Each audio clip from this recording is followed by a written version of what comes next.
What up nerds, welcome back to the channel. I finished Red Dead Revolver recently and I had fun, but there were a few jarring issues that I couldn't ignore. Here I'm gonna do everything wrong with Red Dead Revolver, but correctly. None of this cinema sins BS where I sin Red Harlow for having dead parents, or I sin the game for looking square. You know, I'm fair. Spoilers ahead for essentially the entire story. I might not go over everything, but it's better to be safe than sorry. Anyway, let's get into the first issue. I'll be quick about this since there's not much to talk about, but Revolver's story is pretty bare bones.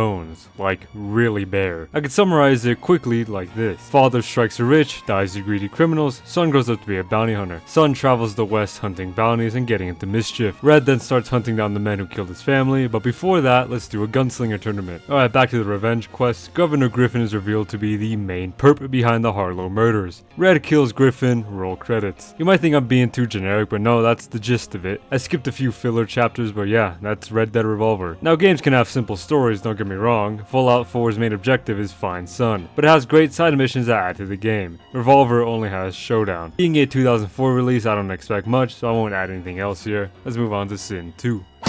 Now, seeing as Revolver was released in 2004, I'd expect some janky controls. But dear Guinea, is this sometimes downright unplayable. This train mission took me a while because of how weird the climbing mechanics are. Why does he just hang there? Yeah, even the gunplay is goofy as some of these guys take thousands of bullets and live. Just clutch their belly and boom, instantly healed. Then I gotta stand there and awkwardly reload as I get shot at by 30 other goons. These maps are filled to the brim with cannon fodder, just meat bags to shoot. Most of them are bulletproof, it seems. The guns in Revolver aren't good per se, as it takes about a full clip to cap one guard, and that's if they feel like dying. Of course, headshots one tap, but with how janky the crosshair is, those are rare. You might be thinking, just use Deadeye. Well, Deadeye is also broken. For one, you can't mark manually, so you end up hoping the game marks the right spots. Next is that sometimes you just straight up miss. Like, you mark their head and miss. Red Harlow's the best gunslinger my ass, he just missed point blank. Now, I hate to sound like a crybaby because the gameplay, while kinda crappy, is still fun. I do like the arcade feel. The very high jumps, small maps, and fun guns make the levels entertaining to an extent. Though sometimes you end up like me and have to replay the same mission over and over again. I almost lost my mind, feeling like Waxy playing LA Noire. Anyway, the gameplay is what ages the game the most, because as of 2023,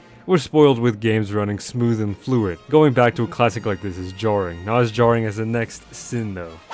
One element that stands out in Revolver that isn't really present in the Redemption series is the strangeness. Redemption 1 is the closest, but it still doesn't compare to Revolver. This entire boss fight is just weird. Like, where did this come from? Why is Jack Swift fighting a magician? Why are there annoying little clowns? This mission is straight up loony, call it Bugs Bunny. Whatever lean this guy is sipping, I'ma need some after having to play this game. After this, the weirdness tones down, but like, what the flip was this level? Like, actually, the only time you get to play as Jack Swift and you fight Magnifico. What a waste of a goated character. I really just wanted to rant because this mission actually annoyed me when I was playing it on stream because I was tired, I was sick of the strangeness going on. It's whatever, it's a sin of the game because why does this level exist?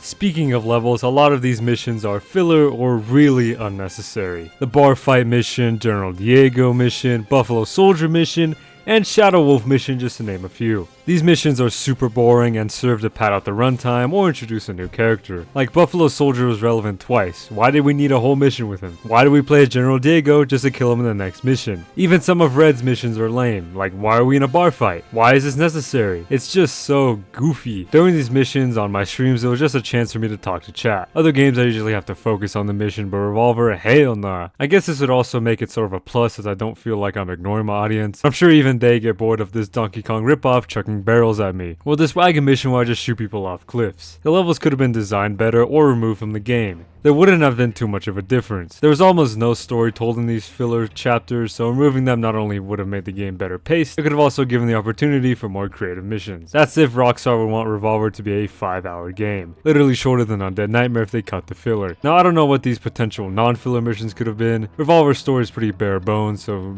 maybe the filler was needed. Either way though, I find it to be a sin of the game. The biggest issue right after Bad Controls is the shittiest boss fights I've ever seen. These boss fights are so annoying. That's the best word I can think of. Just shoot them until they die. There's no nuance. With how crappy the gunplay is, these fights are just nightmarish, just straight horrific. Every level has at least one boss or a mini boss, so it's not like these fights are rare. They make up a bulk of gameplay. The bounties are bosses, these goofies burning Annie's ranch. Motherfucking Sam. Sam fans, comment down below. Anyway, my main point is that these fights are really bad. Like, they throw so much at you, forget to give you the resources to fight back. I literally ran out of ammo during the Annie Stokes mission. How? Another classic is the graveyard battle. I'll admit this is my fault, as I forgot how to take cover, so I had to stand around and absorb bullets. It's whatever. The grizzly boss fight was actually pretty good, even if I died. This wasn't a great fight, but it wasn't difficult either. General Diego's train was just super annoying. First off, there's a Gatling gun pointed right at you, so the second Diego peeks his head, 50 rounds are unloaded into Red's body. This cycle's repeating because you can't destroy the Gatling gun, and the goons are infinite. What a way to finish off Diego. Just shoot him once every 3 times that he peeks his head out. Both levels containing Diego sucked, like they were actual horseshit. This is random, but the cavalry mission, holy moly did it have me raging. These stupid cannons, the idiot soldiers, the lack of heals. Oh my. Anyway, the final boss fight is what really triggered me. Red, Annie, and Jack finally make it to Governor Griffin's mansion and have to break in. Being the governor, it makes sense for there to be an army of soldiers, but damn! Wanted level 5 out here. These mini bosses are strong as hell too. Who knew Brian would be such a threat? The worst part is this timer. For the longest 2 minutes of my life, I needed to spend it shooting the same invincible guards over and over again. You can tell I died a lot of times. You can really hear how sick of this I was. I swear, fucking. I had to rewatch this Guinea Forsaken cutscene over and over and over again. Not even the get made it worth it. The pain doesn't end once we're inside because Annie leaves Jack and Red to clean up the rest of the goons. Sounds easy enough. Not when every room has a sneaky sniper in it just waiting to snatch some health. This part was so much better than the previous, but that's not saying much. After getting through the mansion, Jack and Red split off as Red confronts the governor. There's another sin here, but I'll get to that later. This home stretch only serves to build up as we duel Mr. Homewrecker. He's a fast draw. The second gameplay starts, he's already shooting. The good part is once he's done, the game is over. No more boss fights, no more horrid levels, just peace. The mission. The nightmares. There. Finally. Now after Red and Jack split up, Jack is never seen again. Red even asks, and Annie just puts her head down. I'm gonna assume she either found his body or didn't find him at all. Both are not fitting ends to the Jack Swift. You're telling me this guy was packed up by some punks? This guy? It's such a lame end to a great character. It's not like his fate is a climactic moment either. It's literally just 3 sentences, then Red moves on. I'm still so mad about this. Like, the GOAT was really dispatched in 1 sentence. He literally was thrown away.